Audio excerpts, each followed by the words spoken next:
You have pain in your buttocks. It radiates down the leg, maybe as far as the calf, or even into the foot. Could it be sciatica? There are so many myths about it. Today, we'll clear them up and go through the 4 biggest misconceptions together. And by the end of this video, you'll clearly know exactly what steps to take if it ever happens to you. Okay? Let's jump straight into misconception number 1. When the sciatic nerve is supposedly pinched, then maybe it's coming from the disc. That's a huge fear a lot of people have. But you can totally relax about that because it's really rare. In the vast majority of cases, sciatica issues are related to muscles and fascia pulling too tightly and causing pinching, resulting in nerve irritation and compression.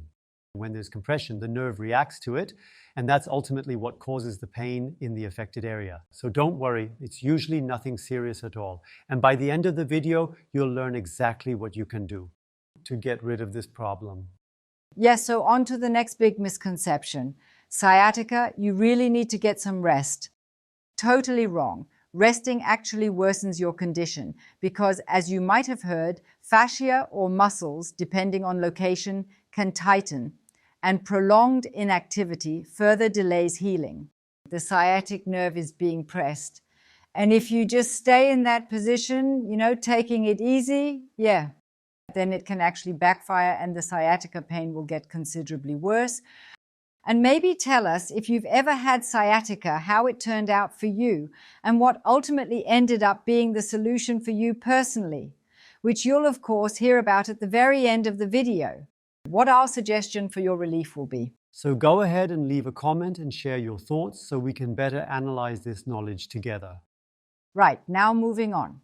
Many people think the only solution for sciatica is meds or injections, and they stubbornly assume no other effective options exist anywhere at all.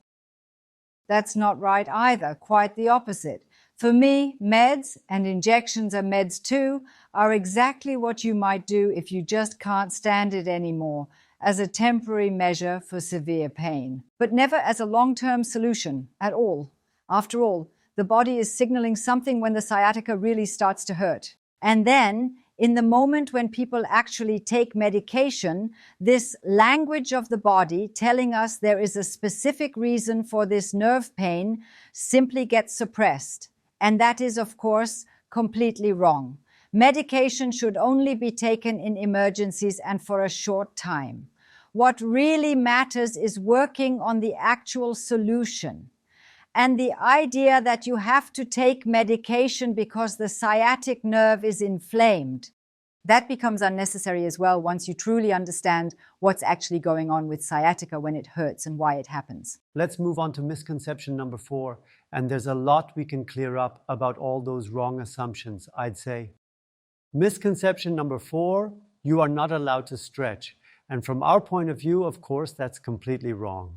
The sciatic nerve starts to hurt because there's too much tension in the lower back, glutes, along that area, where the muscles are constantly tightening on the nerve. That's the main cause for us. We sit a lot. Sitting shortens the front of the body, and the biggest muscle resisting that forward pull is the glute, where the sciatic nerve runs right through it, often staying chronically tight and constantly tugging on it.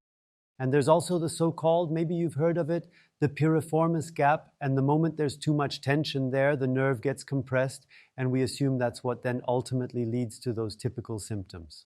And it gets acidic inside because you've got to know a nerve also has its own metabolism. Nutrients must get in, waste must get out.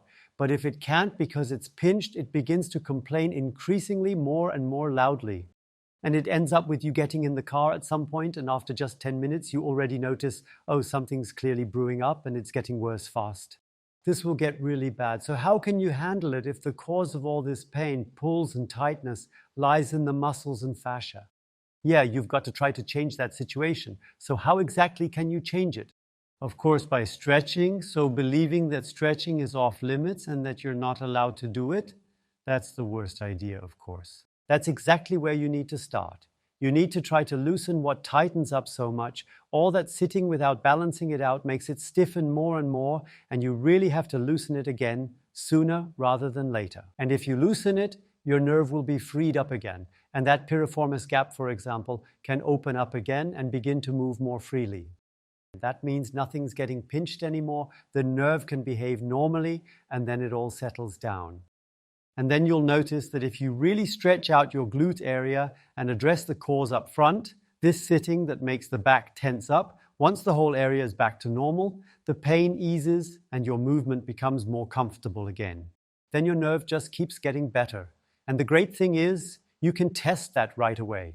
Because when you do an exercise, you have to, and inevitably will. We've seen that so often ourselves. There's a specific exercise I keep recommending again and again to pretty much everyone I work with. I'll describe it, or I can just quickly demonstrate. You just go down, get onto the crawling position. And if the problem is on your right side, then take the left leg and gently extend it back, holding your body steady. Lift it up so that all your weight is on the right thigh, and then push your pelvis. A little off to the right so the thigh comes in at an angle. You move forward a bit, keeping your core engaged and spine neutral. Hold briefly and breathe evenly while you already feel it. Oh yeah, that pulls right where my sciatica hurts. And then you stay exactly in that position. And try to allow the sensation, accepting it and picturing it clearly like a photograph for a few slow, steady breaths, which of course isn't real, but imagine it as a picture, like the thigh bone being pulled further into the joint, gradually moving more and more toward the butt and sitting closer to the socket. And then you go back out and you'll very often notice that, all by yourself. Once you've released that tension, you already begin to feel noticeably better. And then stick with it. There are lots of other exercises. Check online for buttock pain issues and just keep practicing. And I've got another idea of something you could try, maybe before you stretch. Heat feels good. Try a warm shower first. And if it's not too bad yet, you might even take a longer, more soothing and deeply relaxing hot bath at home to ease things. That's not always easy, but a warm shower can really help. Or try using a hot water bottle first to gently warm things up a bit, so your muscles are already noticeably more relaxed ahead of time. And then when you start stretching, I think it becomes a bit easier.